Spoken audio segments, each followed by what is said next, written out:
Now, the greatest radio shows of all time.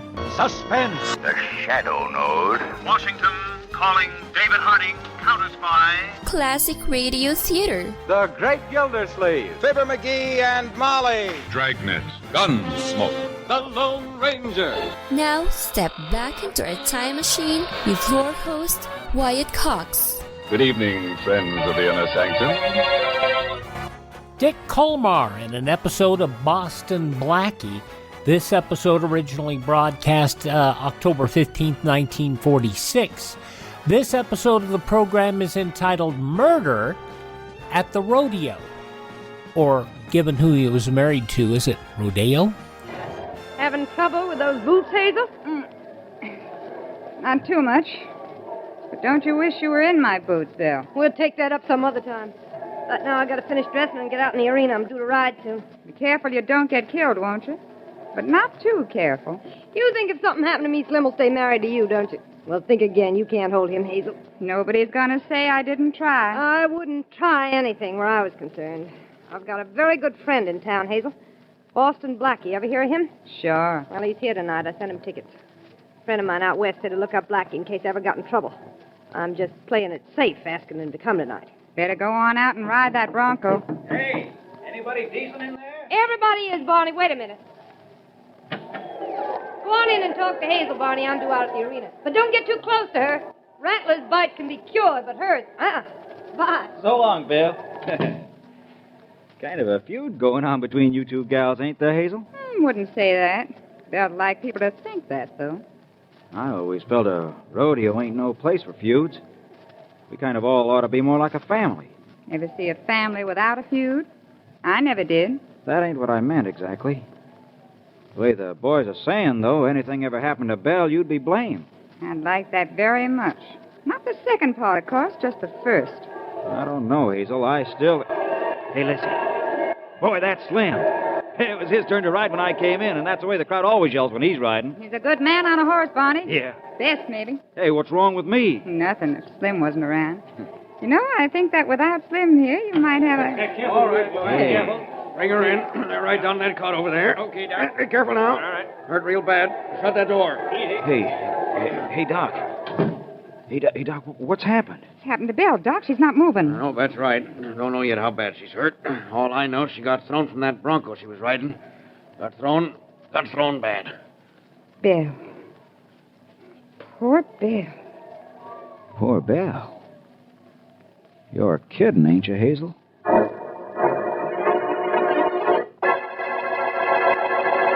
And now meet Dick Kollmar as Boston-Blackie.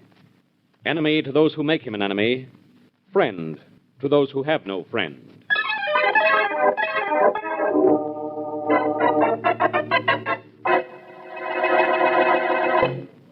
This is the dressing room where they took that girl rider, Mary. Come on, let's go on in.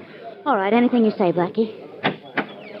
Tell me one more thing, Doc. You hurt bad? Well, it's too early to tell, Barney. We'll have to wait till we get to the hospital. Yeah. Hey, Bud, nobody's allowed in here. I know that, cowboy, except by invitation. I'm Boston-Blackie. I understand Belle Adams wanted to see me. Oh, yeah. Hey, Doc, this is the guy Belle keeps asking for. Oh, yes, Boston-Blackie. Didn't get here a minute too soon. Just about to take her to a hospital. Right here. Oh, this is it, Mary. Come on. Okay. Hey, tell her Barney asked for her, will you, Doc? Yes, Barney, I'll tell her. Who's Bonnie? Her boyfriend, Doctor? One of them. Belle's the most popular girl in the rodeo. Is she badly hurt? It's hard to say this early. Had a nasty fall. Just regained consciousness a few minutes ago. Belle. Yeah. Boston-Blackie's here. Hello, Miss Adams. You wanted to see me? Yeah, Blackie. Nevada Pete told me if I was ever in trouble to talk to you. Well, I'm in trouble. Terrible trouble. Oh, no, you're not. You'll be all right in a day or two. Well, you don't get it, Blackie. Hazel fixed it so I'd take that spill. Hazel wants to kill me. Hazel? Hazel who? She must mean Hazel Henry, another rider in the rodeo. Yeah, Hazel Henry. She tried to kill me. She did something to the horse I was riding. Look at the horse. I don't think she ought to talk anymore, Blackie. All right, Doctor. I'll look at that horse, Belle. Now, don't worry about anything. Come on, Mary. I'm right here. Goodbye, Doctor. Goodbye. Thanks for coming down, Blackie. I was glad to do it. Hey, how is she, Blackie? How is she? She's hurt all right, Barney, but it may not be too serious. Which way is it to the place where they keep the horses? Well, you turn to your right and you keep on going straight. You can't miss it. Thanks. Oh, wait a minute, Blackie. I almost forgot my hat. Oh, sorry, Mary. The corral is down this way. Okay, I got it. Oh, sure. I can even hear it. Blackie, what did Belle mean when she said Hazel Henry did something to her horse so she'd be hurt? She meant Hazel did something to make the horse buck harder than normally, I guess. We'll find out in a minute. Here's the corral. Big place, isn't it? How are we going to find that horse that Belle rode? Well, we could spend all afternoon looking for it, or we could ask that cowboy spinning and throwing that rope over there. Oh, maybe he'll teach me how to use a lasso. You know, I've always But wanted not to be now, able to... Mary, not Oh. now. Say, you with the rope. Yeah?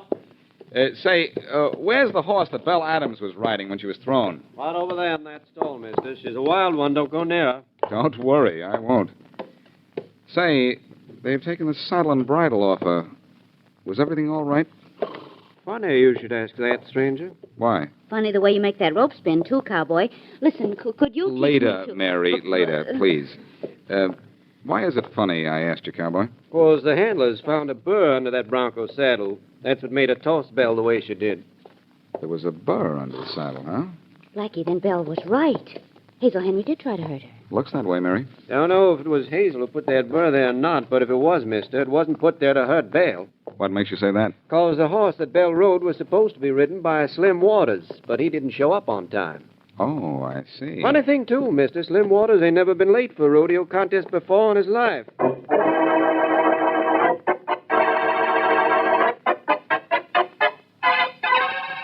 All right, Slim. So somebody tried to fix you by putting that burr under the saddle of your horse. But you didn't ride it. So what am I supposed to do about it? Do what I sent you for, Inspector Faraday. Arrest Hazel Henry. She's the one who done it. How do you know? 'Cause I'm married to her. But I want to leave her and marry Belle Adams. And Hazel swore she'd kill either me or Belle before she'd give me a divorce. Okay, but that's all just talk, Slim. Give me some proof. I gotta have proof before I can do anything about it. Now, in the first place... If that's Hazel, I want her arrested, Constable. Constable? Constable. Come in. Slim Waters? Yeah? Blackie, what are you doing here? Well, hello, Faraday. What are you doing here? Has somebody been murdered? No, but with you around, somebody probably will be. Slim, this is Boston-Blackie. Hiya, Slim. Hi. What's Faraday got you on the carpet for? He ain't got me on the carpet. I sent for him. I want my wife Hazel arrested for trying to kill me. And getting Belle Adams by mistake. I ain't sure. Maybe she was trying to kill Belle and not me. I was late for the contest 'cause my watch was slow, and it ain't never been slow before. What's that got to do with Hazel trying to kill Belle Adams? Well, I let Hazel use my watch this morning. She might have set it back just so I would be late. Or you might have set it back yourself, Slim. Huh? What do you mean by that? Nothing, except you could put a burr under the saddle of your horse if you knew you weren't going to ride. I don't like that. I'm getting out of here. What am I doing here anyhow? Nobody's done anything. Nobody's dead. Nobody's even hurt bad as far as we know. I'm going home. Wait a minute, Inspector. Ain't you going to arrest Hazel? What for? So you can get rid of her that way? And I swear she's trying to kill me. Or kill Belle. Okay. I'll go have a talk with her. Thank you. And tell her to stay away from me. I'll tell her something. So long, Faraday. Goodbye. Come on, Slim. Now, you suppose you tell me the truth. Maybe you'd better go where that cop just went. Out the door. Look, you'd like me to prove Hazel tried to kill you or Belle Adams, wouldn't you? When I want help like that, I'll get it from the police. Now, beat it. All right. But I still think you could have put that burr under the saddle of that bronco and were purposely late so Miss Adams would ride it. Oh, you do, huh? Yes. Would be an easy way to get rid of your girl and your wife. I think I'll give that some thought, Slim. So long. Maybe you'd better give a couple of other things some thought, too, fella. Maybe you'd better think about keeping your nose out of my affairs. Oh, I don't know why you'd say a thing like that. Wow. This knife sticking in the wall could be sticking into me if I were a foot taller. Yeah, sure could. Do you grin every time you miss somebody with a knife, Slim? Maybe. Well, this just about clinches what I think about you, Slim. Then you better do some more thinking, you. Hey, who are you? Hazel, where'd you come from? Down the hall, Slim. What's this guy trying to do to you? Nothing that's any of your business. No? But don't seem to be his business either. And don't go accusing Slim of throwing that knife at you, mister, because I threw it. You're Hazel Henry, huh? You threw it. Yeah. Why? Just a little warning to you, mister, that I don't like nobody accusing Slim of trying to kill nobody.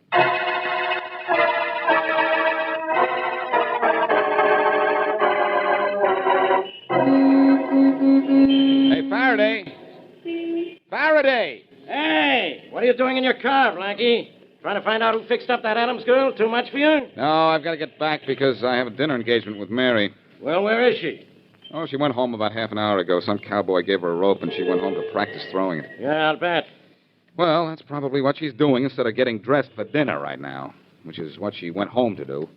Hop in. I'll drive you downtown. I'm not going downtown.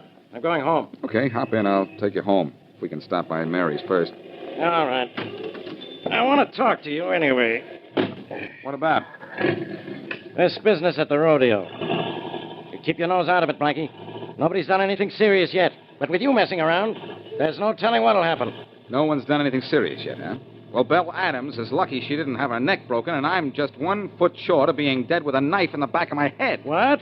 Yes, and guess who threw it at me? A pleasant little girl named Hazel Henry. So that's why I couldn't find her. She was throwing knives at you. Yes, Faraday, and if you're smart, you'll find some way to lock her up. She's dangerous. I wouldn't be surprised if you had a homicide on your hands before long. So you think maybe Hazel Henry is the one we want, huh? Yes, and I think you've got an assault charge against her, and you'd better use it before you have to grab her on a murder rap. You know, I think you're out of your mind, Blackie. Well, if Hazel Henry makes trouble, you're out of luck. Turn on the radio, will you? I want to hear the news. Sure. It's a better way to kill time than listening to you. When am I going to hear over the radio that you've left town, Blackie? When radio is such an obsolete instrument, people won't even remember what it was. About the year 10,000, maybe. Here's a last-minute report just handed to me. There's more than the excitement of thrills and spills at the rodeo over at the Coliseum. Murder has struck the Gailey event. Murder, Champion rodeo rider Hazel Henry was found shot to death in the corral under the stand. The body was found within the last Henry 10 shot. minutes. Turn that off, Barry. You bet I will. And you turn this car around. I was going to have trouble because of Hazel Henry, was I? You sure were, and you sure are. And Faraday, now you don't have to worry about killing time. Just concentrate on who killed Hazel.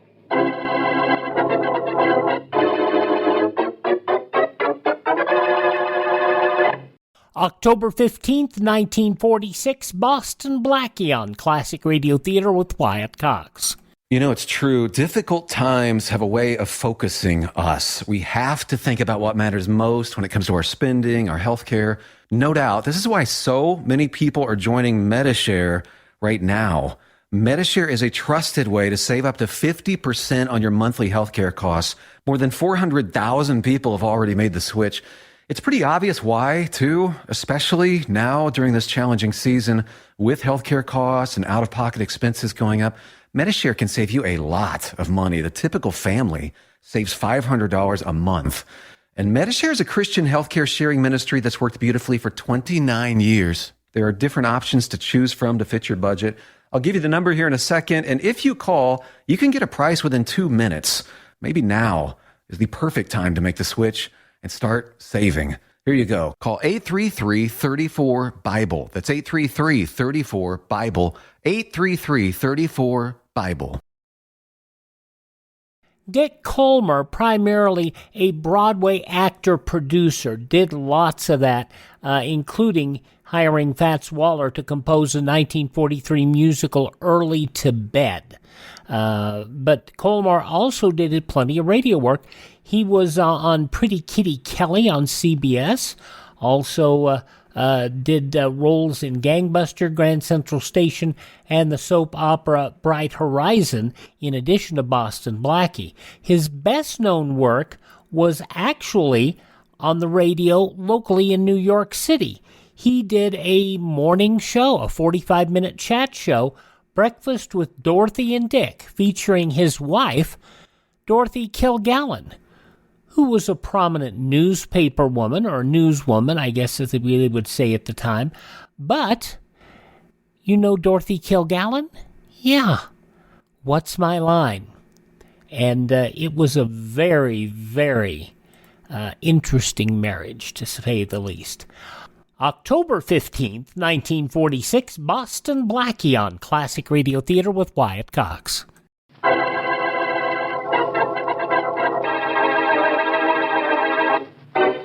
A girl rodeo rider, Belle Adams, is badly injured when thrown from a bucking bronco. A burr is found under the bronco's saddle, and Belle accuses Hazel Henry of putting it there. To complicate matters, Belle is thrown while riding Slim Waters' horse, and it seems that Hazel was trying to injure Slim, who, while he's her husband, wants his freedom in order to marry Belle. But just when Blackie is building a case against Hazel, she's murdered. As we return to our story, Blackie, his friend Mary, and Inspector Faraday are at the rodeo, scene of the crime. So she was shot, was she, Faraday? Well, she has a bullet in her, Blackie. Even you should be able to tell she was shot. I wish the coroner would get here so I can go home. It's raining out, Faraday, and the streets are slippery. You want the coroner to get here alive, don't you? Yeah, I've had enough trouble for one day. Hey, Miss Wesley, what are you doing over there? Waiting for you and Blackie to decide who killed poor Hazel Henry and also trying to learn how to throw this rope. Now, I wonder what I'm doing wrong. Mary, put that rope away, or you'll end up in knots yourself. Well, all right, but you two hurry up and find out who killed Hazel. Now, come on, hurry up, or I'll do it myself. You'll do it yourself, huh? Well, somebody better, Faraday. You never will. Well, that somebody won't be you, genius. You don't have any idea who killed her, do you, Blackie? No, I don't. Well, in that case, I say it was Slim Waters, her husband. He was afraid of her, and he'll probably claim he killed her in self-defense. You think Slim killed her, huh? Then I don't. Well, then maybe it was Barney. Barney? Who's he? Oh, Blackie, I remember him. He was the cowboy in the dressing room who kept asking if Belle Adams was all right. Oh, yes. But how does he fit into this? I don't know. I'm only guessing.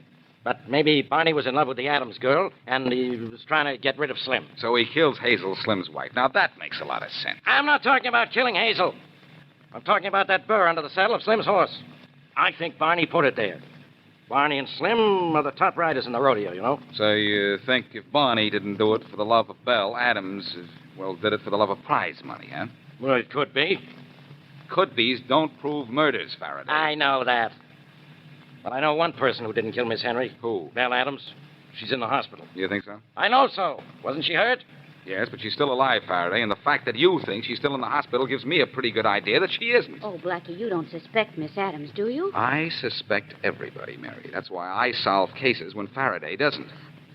My hunch is getting stronger every minute. I don't think Miss Adams is in the hospital. Well, I say she is. Well, I'm going up and prove she isn't. Do I have to go all the way up to the hospital with you in all this rain? No, Mary, you stay here till I get back. And stop trying to throw that rope. Oh, golly, it didn't work that time either, did it? Now what did I do wrong? Never mind what you did wrong with the rope. I've got to find out who did wrong by Hazel Henry.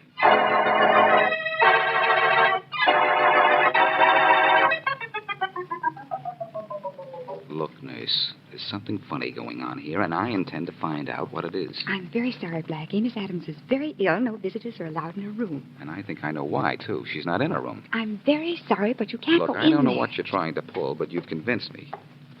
I'm going into this room, and I'll guarantee it's empty. What is it? Oh, hello, Miss Adams. So you really are in the hospital, huh? Oh, Blackie, come in. Yeah, of course I'm here. I've heard about the awful thing that happened to Hazel. You found out anything? Yes, I just found out something. I found out what a fool idea I had.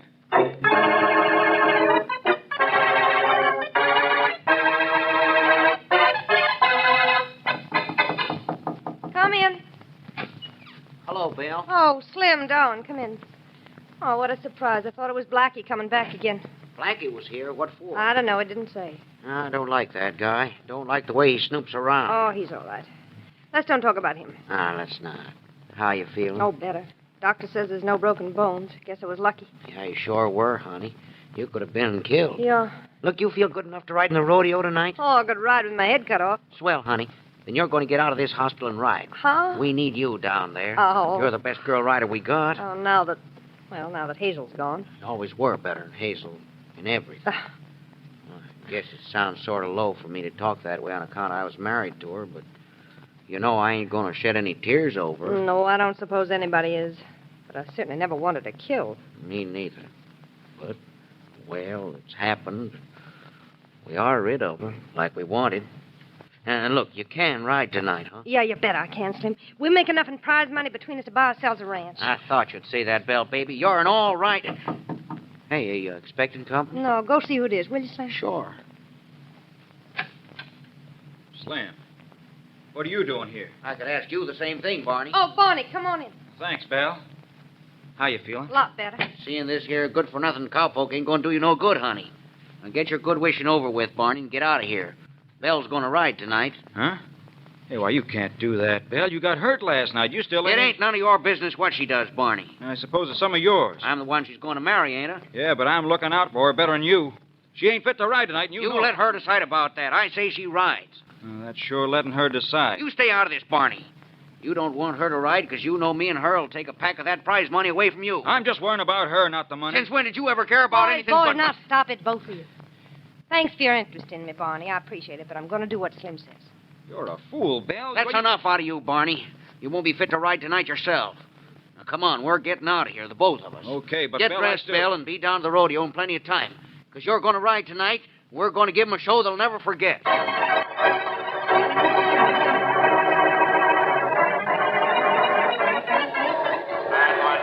Final contestant in the trick riding division. Next event, the finals, featuring the riding pool, Slim and Barney. And once again, the pride of Arizona, Belle Adams, who despite her injuries of last night, comes back to perform for us again tonight. The event will take place in exactly 3 minutes. Well, looks like we're on in a couple of minutes, Slim. Yeah, Belle, we're going to take the first 2 prizes, too. Oh, yeah? You'll have to beat me, both of you. We'll beat you, Barney, both of us. Yeah, you won't even finish the money if I... Hey, look who's coming. It's Boston-blackie, that policeman Faraday, and that Miss Wesley dame. I wonder if anything's wrong. We're usually called out to the arena before the start of the contest. We haven't been called out yet. October 15th, 1946, Boston-blackie here on Classic Radio Theater with Wyatt Cox. The conclusion follows these messages.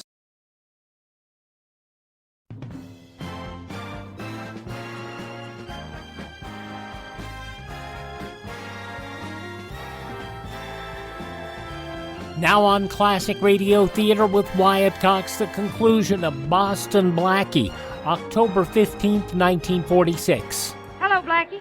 Hello, Miss Adams. You know Inspector Faraday and Miss Wesley, don't you? Yeah, more or less. Belle, think you know me well enough to teach me how to spin this rope? After the show tonight, Miss Oh, Wesley. good, thanks. I can't seem to find out what I'm doing wrong. Never mind about that rope, Miss Wesley. Come on, Blackie, tell these 2 guys what you have to tell them and get it over with. We can't hold up the whole show. All right, Faraday. Listen, Slim, and you too, Bonnie. I know a little bit about who killed Hazel. How much? This much. That she was killed by either you or Slim. I didn't kill her. And I didn't kill her. I don't expect either of you to confess. But I've got a plan I want to tell you about. I know which one of you killed Hazel. And I think that whoever killed Hazel also put the burr under the saddle of the horse that threw Miss Adams here. It wasn't Slim, Blackie. I just know it wasn't. Oh, trying to say it was me, huh, Belle? Wait a minute. Nobody has to say anything because I've already done something that's going to make the killer confess. What, Blackie? You 2 are riding out together in the trick riding contest in a moment. So I've arranged to put a burr under the saddle of the horse to be ridden by the one who killed Hazel. You did what? Nice little touch, don't you think? I can't kill the guilty man for killing Hazel, but I can give him a dose of the same punishment he gave Belle. Pleasant thought, huh? I'm not going to ride any horse with a burr under the saddle. And I'm not either. That's a good way to get busted in, too. Yes, I know. But if you didn't kill Hazel, you don't have to worry about a burr under the saddle. Come on, your horses are waiting to be ridden out into the arena. Over this way. How about that? You don't have to worry about anything, Slim. I don't, huh, Belle? Well, this guy Blackie can make a mistake, can't he? But I didn't make a mistake this time, Slim. I know who killed Hazel. And the burr is only under his saddle. Well, here are your horses. Look, Blackie. Oh, shucks, darn me. I almost got the rope around that pole. I almost did it. But I don't know why I can't do it. What did I do wrong? Listen, we'll worry about the rope later. Hey, where's Faraday? Well, I'm over here. Where did you think? I want to be out of the way of those horses. Good idea. I guess we'd all better get back. All right, Slim, you too, Bonnie. Get on those horses. Okay, I'm getting up in the saddle. Go ahead, honey. You even bothering to get on, Barney? Of course I am. Right now. Well, so am I. Well, nothing's happened to me. Me either. Okay, let him go, boys. Here we go. Good luck, guys. Hey, Blackie, what's going on here? Nothing happened to either one of those riders. Yes, I just noticed that. What do you mean? You just noticed it. I bet you didn't put a burr under either of those saddles. No, I didn't, Faraday. I thought just telling those 2 I had done it would do the trick, and it did. What do you mean, it did? What's it done? It's told me who killed Hazel Henry. What? Why? Well, both Slim and Barney were convinced there was a burr under the saddle of the man who killed Hazel. Isn't that right? Well, they seem to be. They were all right, Faraday. I could tell by the way they climbed into their saddles. But they did get into them. And why would they dare? Well, because they knew whoever got down would be accused of killing Miss Henry. Yeah. That's right. But they also knew that the burr was under the saddle of only the one I thought killed Hazel. So each one felt safe in getting into the saddle. Hey, that's right. Because Slim knew he didn't do it, and Barney knew he didn't do it. So what we proved is... Hey, what have we proved? That our pleasant little killer is sweet and pretty Belle Adams right here. What? I killed Hazel? Yes, you must Belle. You killed Hazel. You left the hospital to do it, and you bribed your nurse not to say you left the hospital, but it didn't work. If she told you that, she's lying. She didn't have to tell me. I knew you'd gone out when I went up to the hospital to see you.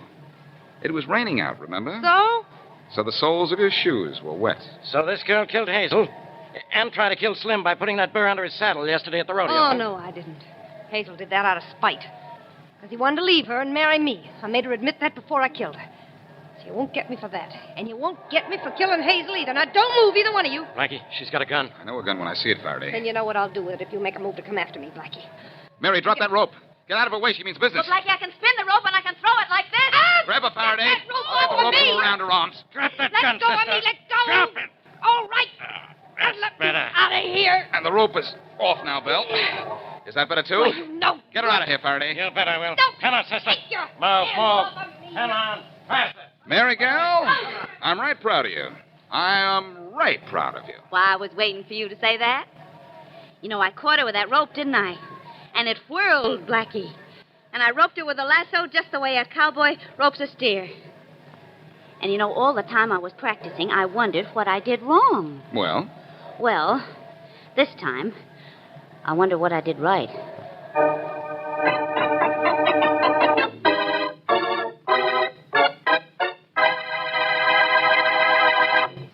There's your trip to the rodeo, October 15th, 1946, Boston-Blackie on Classic Radio Theater with Wyatt Cox. Now on Classic Radio Theater with Wyatt Cox, we start a brand new yours truly Johnny Dollar story.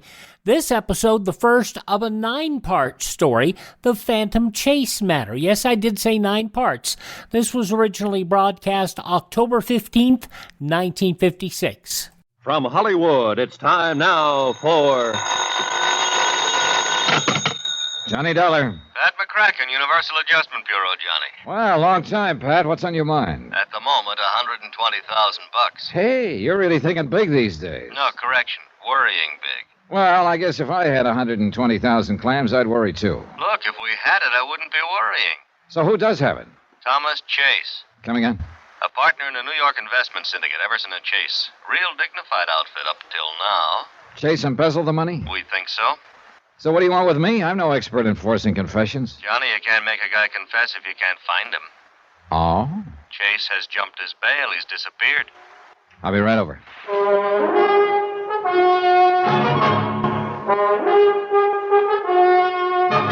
Tonight and every weekday night, Bob Bailey in the transcribed adventures of the man with the action-packed expense account, America's fabulous freelance insurance investigator. Yours truly, Johnny Dollar.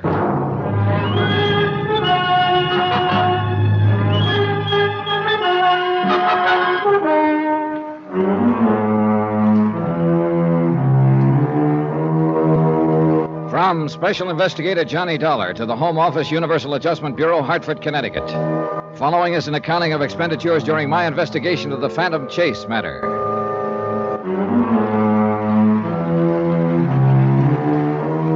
Expense account item 1, $1 even, taxi from my apartment to the offices of Universal Adjustment where Pat Mccracken was waiting for me, with a worried look and a handful of papers. Well, how can you figure it, Johnny? An outfit like Everson & Chase goes along for years without a blemish on the record, and then Bluey, one of them, turns sour. Well, that's what makes horse races, I guess. Yeah, that's also what gives bonding companies headaches. Yeah. What's the background, Pat? No, it's all in here. Everson & Chase, investment brokers. Real high-class clientele. Partnership? Oh, yeah. George Everson, senior partner. 42 years old. Pillar of society. Married? No, widower. Wife died 3-4 years ago. This Thomas Chase is the junior partner, then? Yeah. He's 38. He's a big fellow, clean cut. All-conference football player in college. You know, that sort of thing. Everything in his favor. Looks, personality, intelligence, ability. Why, Johnny, huh? Why a guy like that? Oh, you're asking the wrong fella. I've seen enough embezzlers, though, to know they come in all shapes and sizes. Yeah. What turns a man like that sour, anyway? Well, you know the stock reasons as well as I do, Pat. Gambling debts, a woman. Incidentally, is Chase married? Now, that's another thing I don't get. What do you mean? I know one of the stock reasons for embezzling is another woman. If that was Chase's motive, he's nuttier than a fruitcake. Why anyone who had a wife like Lola Chase would even look at another woman is beyond me. Like that, huh? Like that. Impresses me as a real fine woman. And has got the looks to go with it. Well, you'll be talking to her. You'll see for yourself. Always a pleasure, Pat. Now, about the money that's missing, $120,000, you said. Yeah, more or less. Currency, checks, negotiable securities. Well, look, a deal like that didn't just take place overnight. It must have been going on for a long time. No doubt of it. How did Chase manage it? Well, Everson can fill you in on that better than I could. The senior partner? Yeah. Now, he's still not willing to go along with us that Chase is guilty.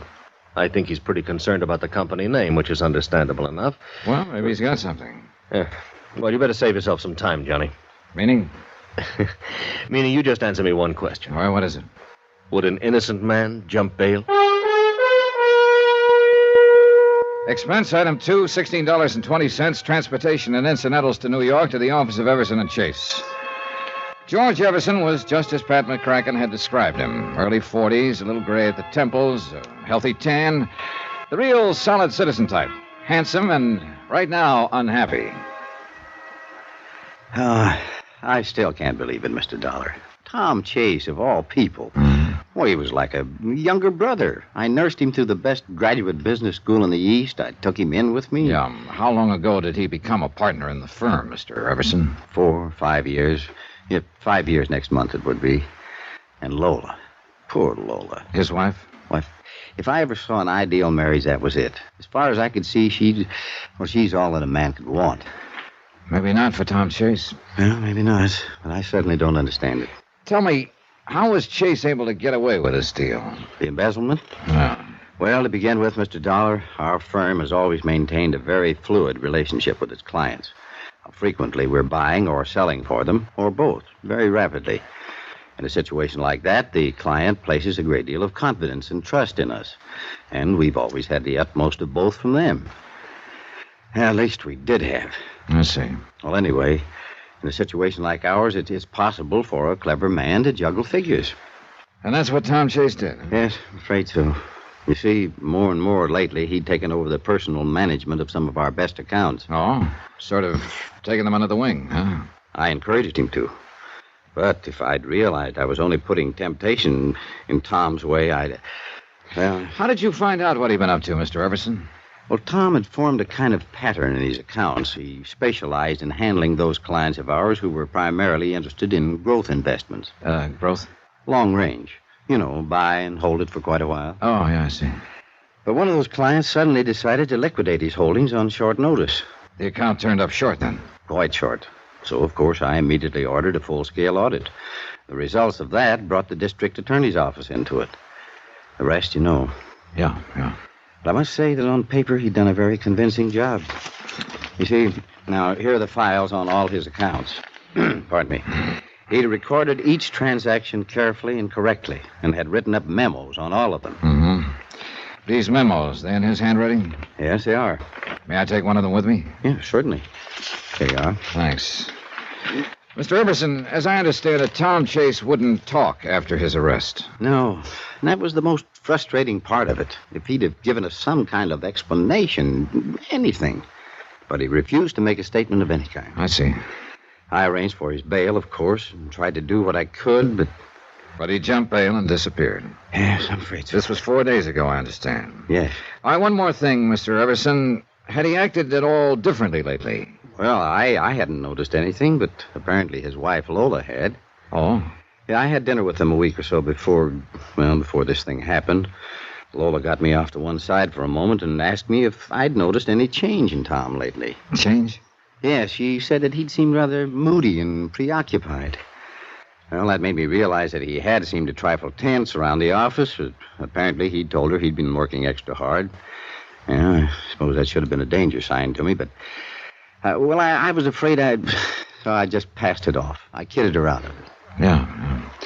Well, thanks for the information, Mr. Everson. It's little enough, I'm afraid. Where do you start looking at a case like this? Well, that's a good question.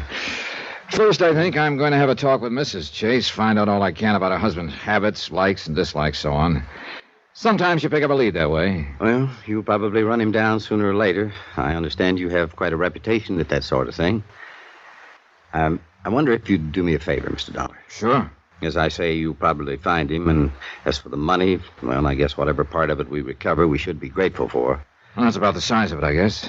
But frankly, I'd rather not see Tom Chase again, unless it can't be avoided. Yeah, I understand. But there is one question I guess I'll always wonder about. Maybe you can find the answer for me. What is it? Why did he do it? Why? Expense account item 3, $12.50, cocktails and dinner for Lola Chase and myself. I figured she might relax a little more that way, and believe me, taking Lola Chase to dinner was no chore. She was everything Pat Mccracken and George Everson had said she was. Tom Chase must have had some pretty powerful reasons to walk out on her. Well, Lola and I made general conversation throughout dinner. She was poised, but pretty subdued. After we finished eating, I steered the conversation around to her husband. I don't know that there's anything I can tell you that I haven't already told the district attorney's office, Mr. Dollar. But whatever information I can furnish. Well, what I mainly want to know is... Oh, what sort of person was your husband? Tom? Yeah. I guess I'm the wrong one to be answering that, Mr. Dollar. Hmm? I thought I knew Tom better than anyone in the world. But as it turned out, I didn't know him at all. Funny how you can live with someone for years and... Yeah. So when you ask me what sort of person he was, I guess I have to say I really don't know. Well, how about his hobbies, likes and dislikes, that sort of thing?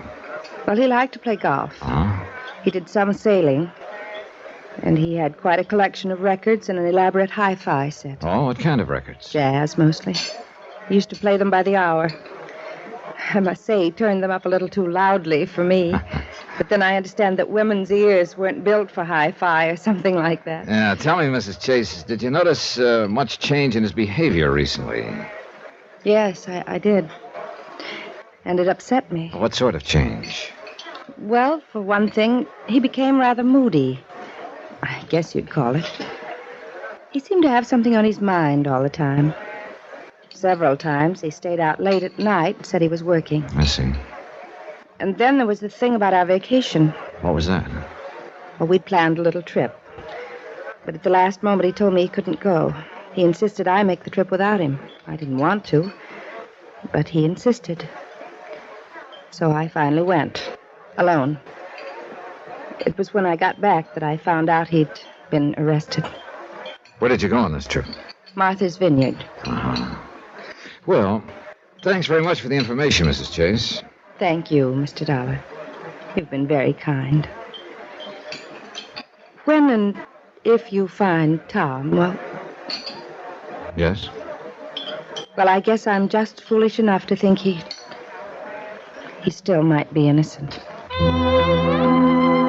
I took Mrs. Chase to her apartment and then went back to my hotel. The big question was where to start. What did I really know about Tom Chase? I had a picture of him and a specimen of his handwriting. I knew his hobbies. But what did it all add up to? Oh, Mr. Everson. Yeah, I'm sorry to barge in on you at this hour, Mr. Dollar. No, not at all. Come in. Thanks. Mr. Dollar, you probably think I'm crazy, and I know it's a very slim chance, but it is a chance. What are you talking about? Take a look at this newspaper. Right here. Huh? A feature article on jazz in New Orleans. This picture taken in a bar down there. The old guy with the trumpet? No, in the background. The people sitting at the bar. Look at this man right here. Oh. His face is half turned away, and it looks like he hasn't shaved for a while. Mr. Dollar, that's Tom Chase. You sure? You can't see much of his face. I know. But when you've been around a man for several years, you notice little things about him, little mannerisms. Like what? Well, look at the way he's got his head sort of cocked to one side. Now, that's just the way Tom always did when he was listening to something. And look at his hand resting on the bar like one finger was pointing at something. Wow. Now, that's the way Tom held his hand. And look, he's got one leg sort of drawn up. That is exactly the way Tom used to sit at a bar. Oh, but Mr. Everson, any number of men, and that picture isn't too clear. I know. Maybe it's just a crazy, wild idea. But, Mr. Dollar, I'll bet on it that man is Tom Chase. Crazy, wild idea? Maybe not. But it took less than a second to mentally flip a coin, and it came up New Orleans.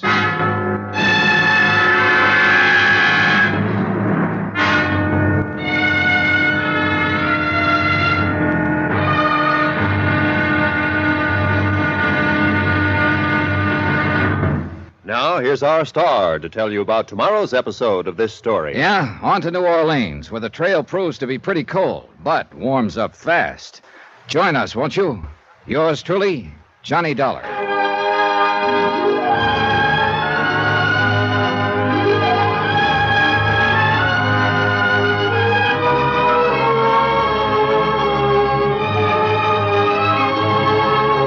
Yours truly, Johnny Dollar, starring Bob Bailey, is transcribed in Hollywood. Written by Robert Reif, it is produced and directed by Jack Johnstone.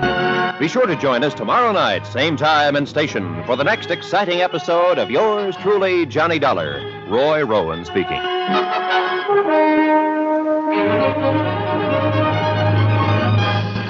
First episode of a 9-episode Yours Truly Johnny Dollar program, the Phantom Chase Matter, broadcast October 15, 1956. Thank you for tuning in to Classic Radio Theater with Wyatt Cox. Thank our stations, support their advertisers. It's their kindness and courtesy that allows us to be with you each and every time we roll around. If you miss a day, you don't have to miss a show. All of our shows are available on demand at classicradio.stream. That's classicradio.stream. Stream our shows on demand. Learn more about classic radio collecting, and you can contact me there as well at classicradio.stream. By the way, if you'd like to help us expand our collection of shows, you can use the Buy Me a Coffee function to throw us a couple of bucks so that we can purchase additional collections from collectors. So we will do that too. That's also at classicradio.stream. Thanks for tuning in. Tell all your friends the great radio shows are right here at this spot on the dial. Classic Radio Theater with Wyatt Cox on your favorite station.